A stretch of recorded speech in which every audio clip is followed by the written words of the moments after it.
my good friend, Republican strategist and host of the Stone Zone podcast, Roger Stone's going to weigh in. Rog, you know how I like to do it. Where would you like to begin, sir?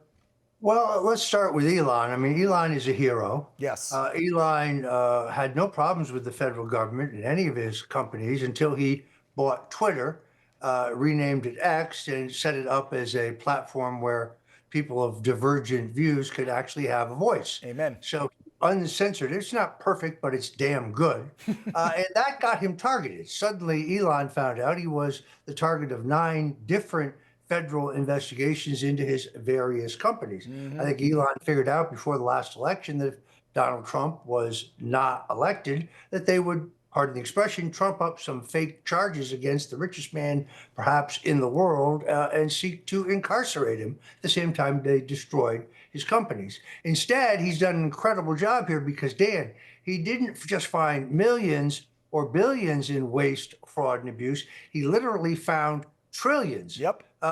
And here's the real question, which is, okay, now that he's identified these things, will the Republicans in Congress take a meat axe to federal spending?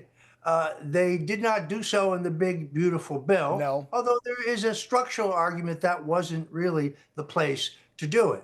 The president is sending a rescission bill to the House, which for $98.4 billion, which sounds like a lot of money, but it's like 5% of the waste, fraud, and corrupt spending that Elon Musk has uncovered, and therefore it's not good enough. If things continue the way they are, we will continue funneling money through our tax dollars to USAID, which goes into the hands, in many cases, of Islamic terrorists and others who are plotting the downfall of this country. So Republicans have got to get serious about cutting spending. Yes, and we need to stay on top of them more. I'll tell you what, I've got a few members coming on next week, and I'm going to give them holy you-know-what, because I'm getting tired of this. Like, codify what Trump's doing, make these cuts. That's why we elected the man. That's why we gave you GOPers, you Republicans, you alleged conservatives. We gave you the House and Senate back to do what we want you to do, and you're not doing it. Let's move over to China and the tariffs before we get to the SCOTUS ruling today. You can't trust China. I mean, Trump's the deal maker, and he was trying to make a good deal. Let's not forget, Roger, he had a deal with China on his first term, and then COVID hit. But give me your input on that one, brother. Well, he did have a good deal with China during his first deal. Joe Biden essentially just abandoned it. Gordon Chang, the old China hand, was on my show today, actually 10 days ago, predicted that the Chinese would violate a short-term deal. Trump really did bail them out. The reports of unrest in China are understated. There really? are, according to my sources, mass protests, a run on some banks in the eastern part of the country. The people grow restless because the position of their leaders shut down a bunch of factories, threw a lot of people out of work. There's an unavailability of certain consumer goods. So all is not well. The Chinese cannot be trusted. You would think they would be happy that Trump didn't launch an attack on Iran, because that's where they get most of their oil. Iran really is a puppet state of the Chinese regime. This is going to be a tough negotiation now because Donald Trump is pissed and testing him is always a gigantic mistake. Yeah, rightfully so. He should be, because he didn't have to help them out, but in good faith he was saying, hey, you know, we've been getting screwed for decades, so I'm trying to right the ship, and then I see you're struggling, so in good faith I'll do this. Now let's get back to the table, and they screw us over. But that's China, let's be real. That is our biggest adversary on the planet, over Russia, over Iran. It's freaking China. All right, let's move to the SCOTUS decision, because we have had these activist judges now. And Raj, this happened when he was candidate Trump. Now he's President Trump. It's all they got is lawfare. They got to use these liberal judges trying to stop everything he's doing. One of the major things we wanted was fix the economy, secure the border. These judges, why wouldn't you want millions of illegals expelled? They're sucking off of our cash, our tax dollars. What are they providing to this country? This is nothing more than trying to just stop something Donald J. Trump is doing.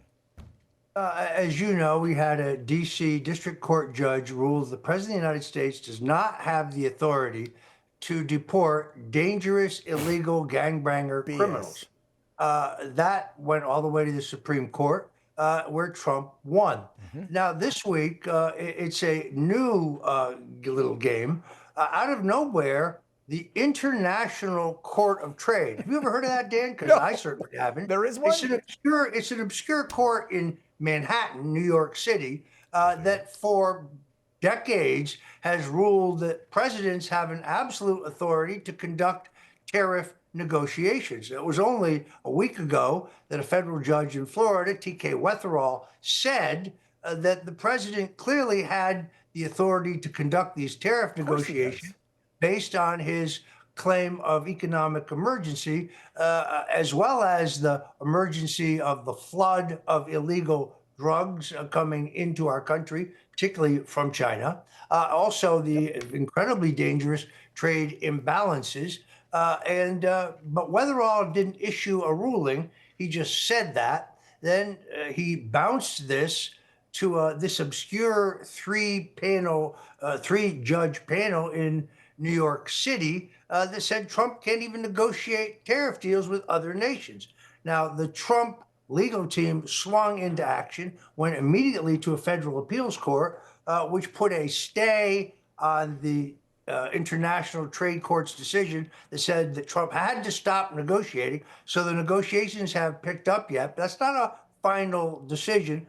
My guess, Dan, is this ends up in front of the U.S. Supreme Court as well. They're trying to tie the hands of the President of the United States. That's all they got. He was awarded this executive authority by winning the last election. Right. The people have spoken. He has a mandate. The Constitution is clear. That's it. People who had no problems with the sweeping powers that were used by Barack Obama or even George W. Bush now suddenly have a problem with executive authority. Yeah, it's ridiculous. all political. And let me mention the worst one of them all. Federal Reserve Chairman Jerome Powell, who is a lawyer, not an economist, refuses to cut interest rates despite historic low inflation. I guess he's afraid that the Trump boom is coming, and a cut in interest rates, plus taking Fannie Mae and Freddie Mac, the two premier housing agencies in the country that are flush with cash, public, while continuing the guarantee of the mortgages they approve, is a recipe to solve the affordable housing problem in this country that Trump said would be among his highest priorities when he was elected. Powell is the one who's acting politically. He says he doesn't have enough data. Well, the data he's looking at is already outdated. This $1 too late, 1 day too short strategy that they employed during Joe Biden's time is what gave us record inflation. So it's time for a rate cut. Now, the president can't fire the Fed chairman, unfortunately. He can appoint a new one, but that doesn't happen until next year. The Republicans, however, could pass a bill to repeal the Federal Reserve Act and do away with this private bank that is doing nothing but getting in the way of economic opportunity. You know they're not going to do that, Roger. We've been pushing for that. The GOP won't do that. They have no you-know-whats. Roger, as always, we appreciate your input so much. Check out his podcast, The Stone Zone. You have a good weekend, Roger. Thanks, Dan. God bless you.